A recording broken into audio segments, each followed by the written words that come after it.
Following the shambles of the Baku GP recently, the FIA expressed regret over the chaotic situation. With 3 red flags in Australia, Alonso's penalty fiasco and a whole lot more, seems the FIA has lots to regret these days. Pull in as we review some of the notable shambles this season alone. George Russell is exasperated, and as director of the Grand Prix Drivers Association, he continues to voice his frustration over the FIA's vague rules and reckless decisions. The Mercedes driver has criticised the FIA leadership for implementing new regulations without looking for input from drivers regarding the modifications. We drivers want to be involved in the decision-making process. We know what's going on out there, we can contribute. We're all in the same boat and should be making decisions for the good of the sport. But that just seems to be a part of the FIA's problem. Those at the top issuing decrees to those that actually do the job. But who are those at the top? FIA and F1 Stewards 101 in 30 seconds or less. Let's go. It is an inherent aspect of any sport that there needs to be someone who interprets and enforces the rules, striving to do so as equitably as possible. During a Grand Prix weekend, numerous race officials are present to oversee the events, maintain the rules and ensure the safety of everyone, including drivers and fans. Some of these officials are permanent, such as the race director and a permanent starter. In addition to them, a panel of stewards is selected for every Grand Prix. They are responsible for examining cases and making decisions based on the FIA's sporting codes and F1's rulebook. From the international pool, the FIA nominates 3 stewards who hold the necessary FIA super license, and one of them is appointed as a chairman. Another steward is appointed by the race's own national sporting authority, and they also propose the clerk of the course, who is responsible for running the event and coordinating with the teams and drivers. During a Grand Prix weekend, there are several race officials responsible for ensuring that the rules are followed and everyone is kept safe. The race director and a permanent starter are always present, while a panel of stewards is appointed for each race. The stewards make decisions based on F1's rulebook and the FIA sporting codes. The race director has the final say in many areas and works with the clerk of the course to ensure that everything runs smoothly. The clerk of the course is in constant contact with the race director and all marshal posts to relay information. The stewards are responsible for ruling on racing incidents and applying penalties. The chairman of the stewards communicates with the race director at all times when cars are on track. Whew.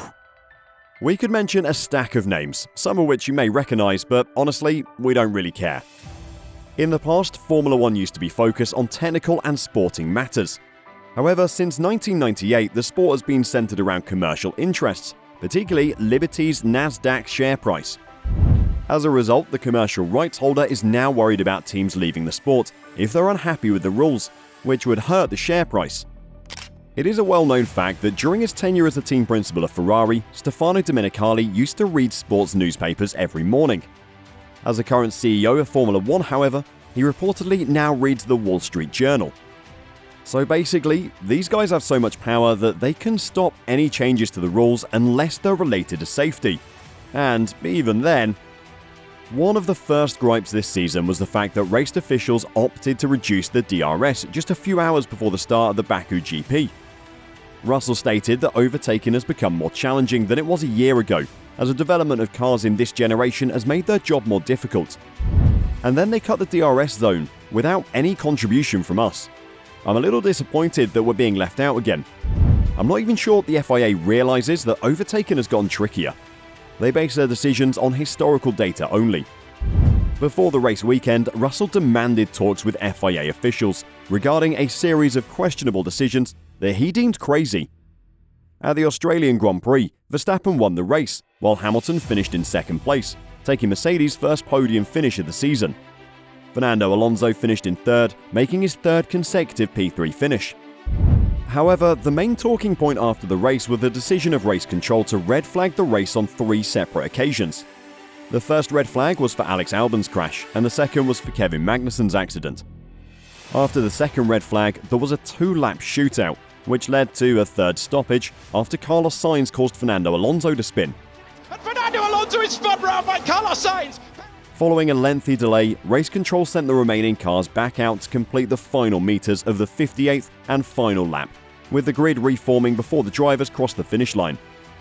The drivers and pundits were puzzled by the decision, with many believing that the FIA's decisions were to blame for the late race chaos, as Magnussen's crash could have been cleared behind the safety car.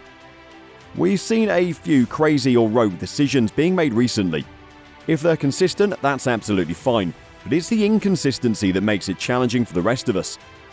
Before this, at the Saudi Arabian Grand Prix, Fernando Alonso's 100th podium finish was restored after the FIA stewards overturned his penalty, which had demoted him to 4th place. With the championship lead.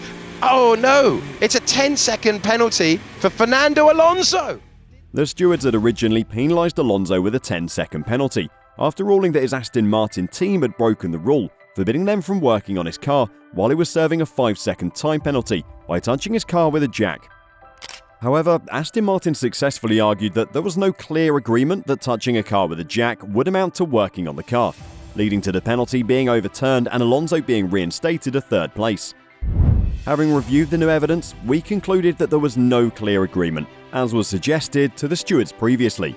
They could be relied upon to determine that parties had agreed that a jack touching a car would amount to working on the car, the stewards agreed. Much has been said about the fact that the decision was made well after the incident. After the celebration, 35 laps and an hour, they didn't do it, it being the decision-making.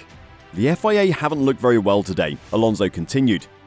And so they continue to, well, not look well. Then there's the FIA president Mohammed Ben Sulayem himself, who's facing fresh criticism following a claim of alleged sexism within his organisation, following an ignored letter of accusation given last year. Ben Sulayem had previously faced allegations of sexism after quotes from his old personal website, dating back over 20 years, were made public. In those quotes, he expressed his dislike for women who believe they are more intelligent than men, stating that they are not truly smarter. Which takes us to the Azerbaijan Grand Prix, where Esteban Ocon nearly hit a group of photographers on the last lap of the race when he came into the pits. And there's loads of photographers ready to receive the man that's just a few meters away. And the Formula 1 stewards have acknowledged that it was fortunate that no serious harm was caused. Prior to the podium ceremony, FIA officials had let in photographers and a few others into Parc Fermé to prepare. However, Ocon's Alpine team had yet to make a strategy gamble, and he had to make a pit stop on the final lap of the race. As a result, Ocon encountered a group of people in front of his car, but fortunately they were able to move out of the way in time and no one was harmed. As usual, the FIA apologised and said they would look into the rules and make changes.